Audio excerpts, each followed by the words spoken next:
कुठलं मी मागाशी तुम्हाला सांगितलं की सिव्हिल एव्हिएशन या विषयामध्ये 2 दिवसापूर्वी स्पष्ट स्वरूपात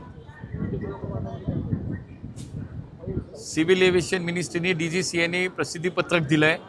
त्याच्यामध्ये त्याचा सविस्तर खुलासा केलेला आहे. रोहित पवार म्हणते नाही ऐका ना जे केंद्रीय मंत्री आहेत ऐका ना आता याच्यामध्ये मला बाकी कोण काय म्हणते याच्यात नाही जायचं. मला असं वाटतं की मी ज्या खात्याचं काम करतो त्या ठिकाणी जी तपास यंत्रणा काम करते AIB आहे DGCA आहे त्या माध्यमातून जे तपास कार्य चालू होतं त्याचा वेळोवेळी आमच्याकडनं प्रसिद्धीच्या माध्यमातून आणि 1 महिन्याच्या आत प्राथमिक अहवाल त्याच्यामध्ये येईल हे स्पष्ट केलेलं आहे. आणि त्यामुळं त्या ठिकाणी ते जे दिलं आहे त्याच माध्यमातून आम्ही लोकांच्या समोर ते ठेवलेलं आहे. आता 1 महिन्याच्या आत म्हणजे मला वाटतं साधारणतः 28 तारखेपूर्वी प्राथमिक अहवाल येईल आणि मग त्याच्यानंतर अंतिम अहवाल येईल. त्याच्यामध्ये स्पष्ट जे दिलं आहे तेच मला असं वाटतं आपल्या सगळ्यांना पोचलेलं आहे. पण त्या चला धन्यवाद.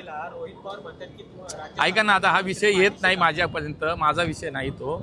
मी तुम्हाला काय सांगितलं की आमच्याकडनं जे चाललं आहे ते समोर दिलं आहे, प्रसिद्धी केली, त्याची प्रसिद्धीपत्रक काढलेलं आहे, मंत्रालयाने स्पष्ट केलेलं आहे की याच्यामध्ये जे काय आहे 1 महिन्यात प्राथमिक अहवाल येईल.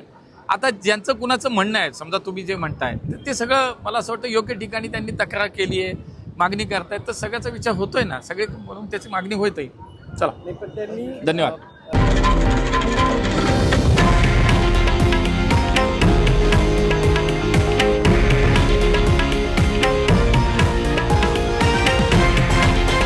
हे आहे देशातील नंबर 1 न्यूज नेटवर्क आणि आपण पाहत आहात TV9 मराठी, एकमेव.